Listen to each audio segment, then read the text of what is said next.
जो pigeon droppings होते हैं तो उनके माध्यम से लंग में इन्फेक्शन होता है और जब क्रॉनिक हो जाता है तो क्रॉनिक लंग फाइब्रोसिस तक ये रिजल्ट कर सकता है और किसी भी एज में ये हो सकता है। कोई इसका बचाव नहीं है। ऑक्सीजन सपोर्ट पर मरीज को रहना पड़ सकता है। दवाइयों का कोई असर नहीं होता। जो एंटी एलर्जिक दवाई है या स्टेरॉइड डिपेंडेंट है, स्टेरॉइड का भी कई बार असर नहीं हो पाता। मौत को दावत दी जा रही है।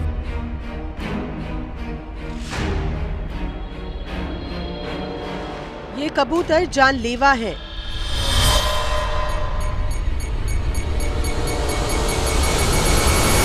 कबूतरों की वजह से जान पर आफत। कबूतरों को दाना खिलाना मौत को दावत। कबूतर फैला रहे हैं भयानक बीमारियां।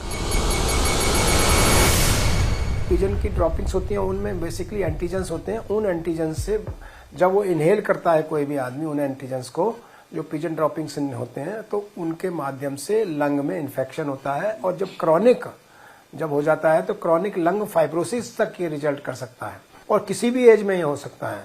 कोई इसका बचाव नहीं है। जो खतरनाक है, जैसे कि नाम ही है हाई एलर्जिक हाइपरसेंसिटिविटी निमोनाइटिस, तो लंग में सूजन हो जाती है, फेफड़े में सूजन हो जाती है और जितनी ज्यादा बार बार जब क्रॉनिक होगी तो लंग फाइब्रोसिस हो जाती है। सो मच सो कि 24 घंटे ऑक्सीजन सपोर्ट पर मरीज को रहना पड़ सकता है। दवाइयों का कोई असर नहीं होता। जो एंटी एलर्जिक दवाई है या स्टेरॉइड डिपेंडेंट है, स्टेरॉइड का भी कई बार असर नहीं हो पाता। और लंग फाइब्रोसिस का मतलब है लंग एक स्पंज की भांति है। वो जब उसमें ऑक्सीजन एक्सचेंज नहीं होगा तो आपको हमेशा ऑक्सीजन की कमी महसूस होगी, ऑक्सीजन की जरूरत पड़ेगी और आपको अल्टीमेटली सिर्फ एक इलाज बच जाता है, वो है लंग ट्रांसप्लांट।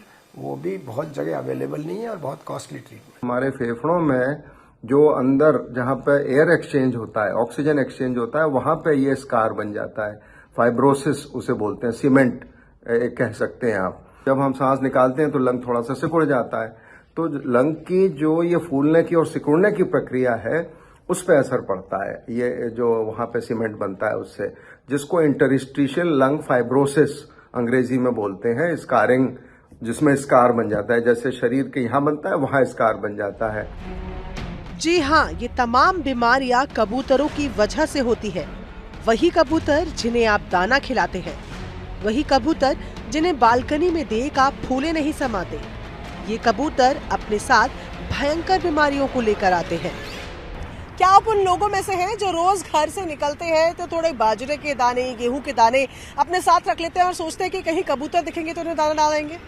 कहीं कबूतरों को दाना डालने की ये आदत आप पर तो भारी नहीं पड़ रही है? कहीं आप खुद अपनी मौत को दावत तो नहीं दे रहे हैं? देखिए, इस वक्त जहां हम मौजूद हैं, ऐसे कई पॉइंट आपको दिल्ली में आसपास जगहों पे मिल जाते हैं जहां पर लोग घरों से आते हैं, कबूतरों को दाना डालते हैं, फिर अपने काम की ओर आगे बढ़ जाते हैं। लेकिन डॉक्टर्स का ये कहना है कि ये आदत आपके लिए जानलेवा साबित हो सकती है।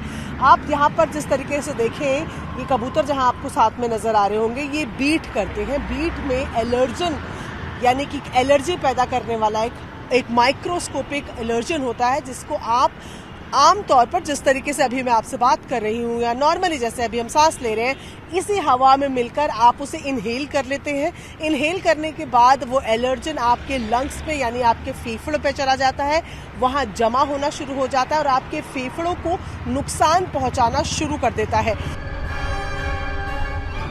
कबूतरों की बीट से बेहद भयानक बीमारियां हो रही हैं। ये बीमारियां इतनी खतरनाक है कि इसके लिए आपको 24 घंटे ऑक्सीजन सपोर्ट में भी रहना पड़ सकता है। जो आपने कहा, ये मौत को दावत दी जा रही है। ये आपके फेफड़ों की स्वास्थ्य के लिए अत्यंत खतरनाक है। आपके फेफड़ों में जो फाइब्रोसिस हो रही है उसके लिए अत्यंत खतरनाक है। आप बोल रहे हो कि इसके बाद क्या इसका इलाज संभव है? क्रॉनिक स्थिति में लंग फाइब्रोसिस में सिर्फ लंग ट्रांसप्लांट के अलावा कोई बचता नहीं। और आप सोचिए, जिसको लंग फाइब्रोसिस है उसको लगातार अगर ऑक्सीजन की जरूरत है, या तो वो 24 घंटे ऑक्सीजन लेके अपने काम पर जाए, या उसकी काम की आउटपुट कितना कम हो जाएगी, एक कोई भी इसका अंदाजा लगाया जा सकता है।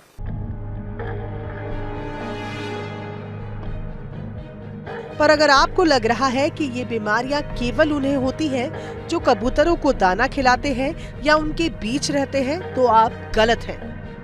ये बीमारियां आपको आपके घर से बिना बाहर निकले भी हो सकती हैं। दरअसल आपके घरों के बाहर जो एसी, कूलर तमाम चीजें होती है, कबूतर उन पर अपना बसेरा बना चुके होते हैं और कबूतरों की बीट से एलर्जन कब आपके फेफड़ों में घुस जाता है आपको अंदाजा भी नहीं होता।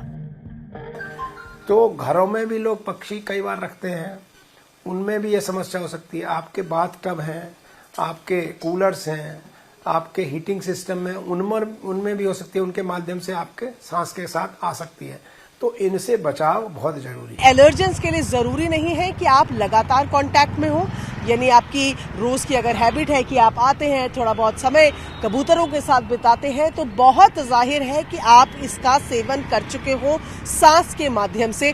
ये लगातार जब हम बात करें तो जरूरी नहीं कि आप घरों से बाहर निकल रहे हैं, ऐसी जगहों पर आ रहे हैं तभी ये हो रहा है, बल्कि अगर आप अपने घरों पर भी हैं, आपके घरों में एसी लगे होते हैं, आपने देखा होगा एसी के ऊपर कबूतर जो है वो रहना शुरू कर देते हैं, कबूतरों की बीट वहां भी होती है और वो हवा जो एसी आपको लेकर आती है उसके माध्यम से भी आप उसको इनहेल कर सकते हैं। ये एलर्जेंस जो होते हैं, जिनसे एलर्जी होती है, ये माइक्रोस्कोपिक होते हैं, यानी कि आप नेकेड आई से देख भी नहीं सकते। आपको इस तरीके से तो नजर आ जाएंगे कि कहाँ पर आप देखेंगे कि बीट कर रखी, ये तो आपको नजर आ जाएगा, लेकिन जब आप इसे सांस में इनहेल करते हैं तो वो आपको नजर नहीं आएंगे। ये कबूतरों की बीट का एलर्जन है जो आपके फेफड़ों को बेहद कमजोर कर सकता है, जो कि आपके लिए बेहद गंभीर हो सकती है, ये हो सकती है। वैसे में क्या किया जाए, आपको कैसे पता चले कि आपको ये बीमारी हो रही है? लक्षण इसमें क्या होंगे कि खांसी होगी, आपकी छाती में आपको ऐसा लगा जकड़ रही है, कभी कभी इन्फेक्शन होगा तो ठंड लग सकती है, थकान लग सकती है, बुखार हो सकता है और मांसपेशियों में दर्द हो सकता है, जैसे किसी भी वायरल इन्फ्लुएंजा के जो लक्षण होते हैं वही होंगे। फिर अगर ये क्रॉनिक हो जाता है और उसमें सीमेंट बन गया, स्कारिंग हो गई और क्रॉनिक हाइपर सेंसिटिविटी निमोनाइटिस में फिर आपकी सांस फूलेगी, थोड़ा सा ही चलेंगे।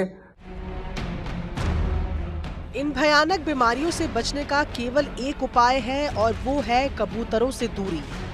अपने घर के आसपास कबूतरों को बसने ना दें, क्योंकि कबूतरों की बीट आपके लिए और आपके परिवार के लिए बेहद खतरनाक साबित हो सकती है। इसको बचाव का सबसे बेहतर तरीका है कि जहां पर भी ऐसी संभावना है, पिजन ड्रॉपिंग्स हैं या आपके घर के आसपास हैं, तो उनमें आप मास्क पहनकर उनको साफ करिए। मास्क का भी अच्छे मास्क का N95 का इस्तेमाल करिए। जब आप बार बार उसको, जैसे हीटिंग सिस्टम, टब और कूलिंग सिस्टम की मैंने बात की, या जहां पर भी पिजन ड्रॉपिंग्स हैं उनको भी रेगुलर साफ होना चाहिए और मास्क पहनकर साफ होना चाहिए। ये इसका प्रिवेंशन।